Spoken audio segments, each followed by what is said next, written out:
ऐसा होगा, कयामत से पहले ऐसे होगा। जिन मकानों में तुम रहते हो उनकी दीवारों से गाने की आवाजें आएंगी, आ रही हैं। शराब हद से ज्यादा बढ़ जाएगी, बोलने की जरूरत ही नहीं है। इंडिया का सर्वे, हर 5 में से 1 आदमी शराबी है। 1 आदमी शराबी है। इस एतबार से अगर 1 करोड़ की संख्या मान ली जाए हिंदुस्तान की, तो उसमें 20 लाख शराबी।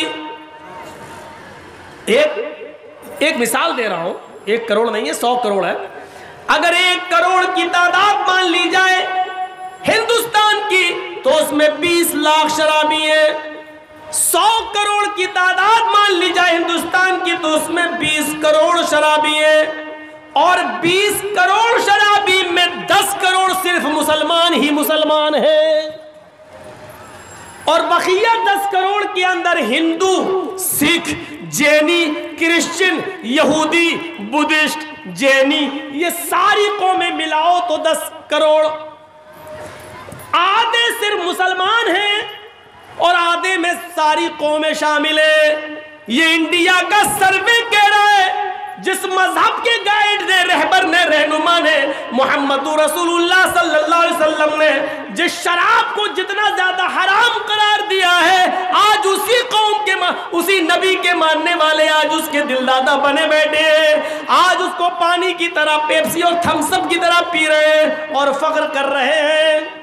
शराब नोशी इनके अंदर हद से ज्यादा बढ़ चुकी है। शराब पीकर घर में आते हैं तो अपनी माँ को माँ नहीं, बहन को बहन नहीं और बेटी को बेटी नहीं समझ रहे हैं। माशाल्लाह, ये 5000 रुपये, हाँ 5000 रुपये हबीबुर रहमान साहब ने दिए हैं। अल्लाह ताला इनको जज़ाए खैर अता फरमाए।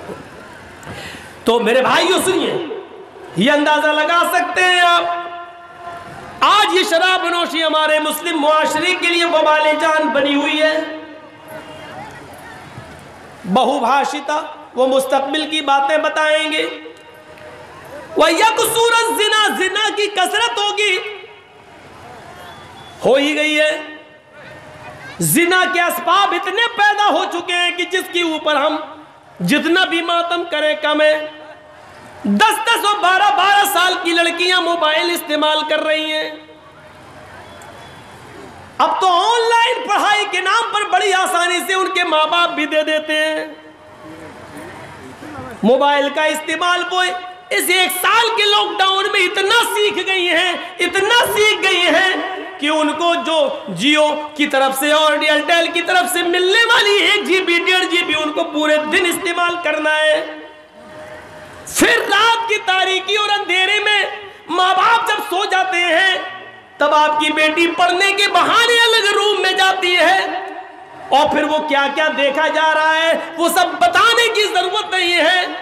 आज सूरत हाल ही हो चुकी है कि महाराष्ट्र के नागपुर के अंदर बाकायदा ये मीटिंगें हो चुकी हैं कि किस तरीके से मुसलमानों की लड़कियों को अपने घर की बहू बनाया जाए। कॉलेजेस में, ऑफिसों में वैकेंसी के नाम पर कितनी जगह खाली है लेडीज की, और अल्पसंख्यक लोगों के लिए मुसलमान बेचारे भरमार लगाए हुए हैं। फला कॉलेज में हमारी बेटी का एडमिशन हो जाएगा, जगह खाली है, और अकलियत के लिए जगह खाली है। अकलियत के लिए फार्म भरते हैं, लड़के जा रहे हैं तो उनको कहा जा रहा है जगह फुल हो गई, लड़कियां जा रही हैं तो उनको फौरन एडमिशन मिल रहा है। फिर जहां आग और पेट्रोल एक जगह पढ़ेंगे, एक जगह होगा, जाहिर बात है फिर माँ बाप भी नहीं रोक पाएंगे। और कितनी कोर्ट मैरिजें हो रही है महाराष्ट्र के अंदर, आप कुछ नहीं कर सकते क्योंकि आपकी बेटी 18 साल से ऊपर की हो चुकी है, और कोर्ट ये कह कर निकाह कर रहा है कि लड़की को पूरी आजादी है अपना हमसफर चुनने की। मेरे भाइयों, ये सब कुछ इसी मोबाइल की देन है। इसी ने जिनाकारी के सारे असबाब और रास्ते खोल दिए जो आज हमने अपनी बेटियों के हाथ में दे रखा है। यहाँ सुन सब रहे हैं, लेकिन किसी एक की मजाल ऐसी नहीं कि सुनने के बाद जाए और अपनी बेटियों के हाथ से मोबाइल छीने कि मेरी बेटी, तुम्हें मोबाइल की क्या जरूरत है, तुम तो मेरे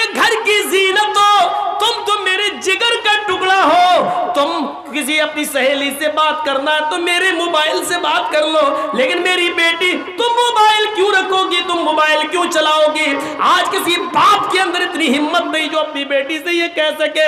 अल्लाह के रसूल ने भविष्य की बातें बता दी और यहां तक बता दिया, निसाउन कासियातुन आरियातुन मुमीलातुन व माइलात। ओ लोगों, एक ऐसा जमाना आ जाएगा तुम अपनी आंखों से देखोगे औरतें लड़कियों को कि तुम देखोगे कि वो कपड़े तो पहने हुए होंगी, उनके जिस्मों पर कपड़े तो होंगे आरियात, लेकिन कपड़ा पहनने के बावजूद भी वो नंगी होंगी, कपड़ा पहनने के बावजूद भी बोरियां होंगी, कपड़ा पहनने के बावजूद उनके जिस्म नुमाया होंगे।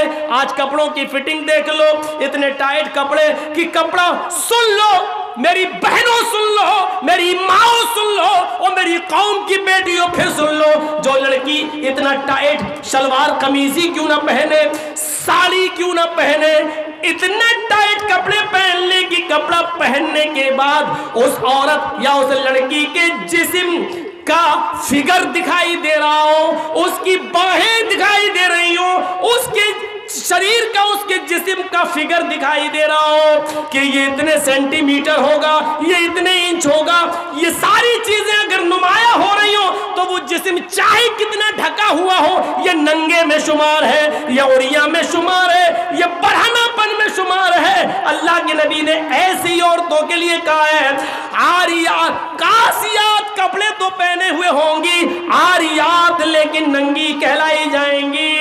दुनिया फैशन परस्त कहे, आज की मीडिया फैशन कहे, तुम उसको ये कहो कि आजकल का फैशन है, लेकिन मुहम्मदुर रसूलुल्लाह की शरीयत में उनको नंगा कहा जाएगा। वो आरियात है, वो बरहना है, वो नंगी है। मुमीलातुन व माइलात, लड़कों से बातें करती हो, लड़कों की तरफ माइल होती हो और लड़के भी अब उनकी तरफ झुकते हो, यानी हंस हंस कर बातें करती हो, गुफ्तगू करती हो, इतना मेकअप करके निकलती हो कि उनको देखकर लड़के फरेफ्ता हो जाए और ये भी उनके ऊपर माइल हो जाए।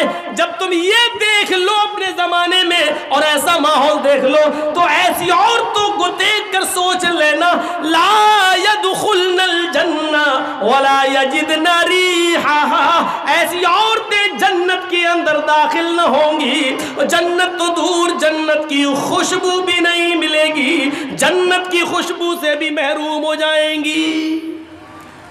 हमारे और आपके ऊपर है अपनी बेटियों को कैसे पहनाना है, कैसे कपड़े पहनाना है, क्या पढ़ाना है, कहाँ जाना है। यहाँ अच्छी बात है, अल्लाह का शुक्र है, सुना है लड़कियों का मदरसा चल रहा है, तालीम निस्वा बहुत ज़रूरी है औरतों की, लेकिन याद रखिएगा मेरे भाइयों, मदरसे के लोग मदरसे तक जिम्मेदार हैं। मदरसे के बाद जब आपकी बेटी आपके घर आएगी तो आप जिम्मेदार हैं, आपको देखना पड़ेगा।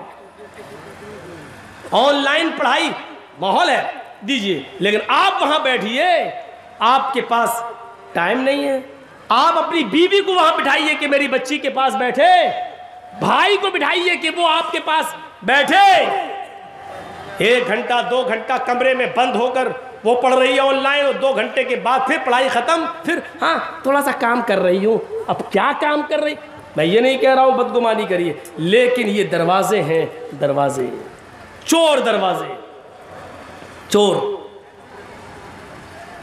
सर्दियों के दिन का तो लड़कियां दुआ मांगती है, अल्लाह सर क्यों अच्छा मौका होता है, लिहाफ अंदर डाल डाल के व्हाट्सएप चलाती हूँ, कौन देख रहा है, सर्दी है, हमारी बेटी सो रही है और पता चला कि अंदर मोबाइल चल रहा, व्हाट्सएप चल रहा है, गुफ्तगू चल रही है। इन चीज़ों ने दरवाजे खोले। आपको मालूम है हजरत मरियम की किफालत कर रहे थे हजरत जकरिया, और जब मरियम के पास मेहराब के अंदर, मस्जिद के अंदर बेमौसम फल आ गए। बेमौसम फल का मतलब समझ रहे, सेब का मौसम नहीं सेब देखा, केले का मौसम नहीं केला देखा, किसने, हजरत जकरिया ने। सूरह मरियम पढ़िए मेरे भाइयों। जैसे ही हजरत ज़करिया ने मरियम के पास बेमौसम फल देखे, ये वही मरियम है जो इतनी पाक दामन है कि जिनको उनके किसी शौहर ने, किसी मर्द ने नहीं छुआ। अल्लाह ने इसी मरियम से ईसा को पैदा किया। ये वो मरियम है जिनकी पाक दामनी का ऐलान अर्श वाले ने, अल्लाह ने किया है। ये मरियम है जिनकी पाक दामनी का ऐलान अल्लाह ने किया। लेकिन इनके पास मस्जिद के अंदर जब बेमौसम फल देके ज़करिया ने, इनकी सरपरस्त ने जब बेमौसम फल देके, तो हजरत ज़करिया को गुस्सा आया। उन फलों को देखकर मरियम की तरफ देखा, अन्ना लके हाज़ा, आए मरियम ये क्या है, ये फल तेरे पास कहां से आ गया? तरबूज का मौसम नहीं तरबूज देख रहा हूं, खरबूजे का मौसम नहीं खरबूजा देख रहा हूं, आम का मौसम नहीं आम देख रहा हूं, ये बेमौसम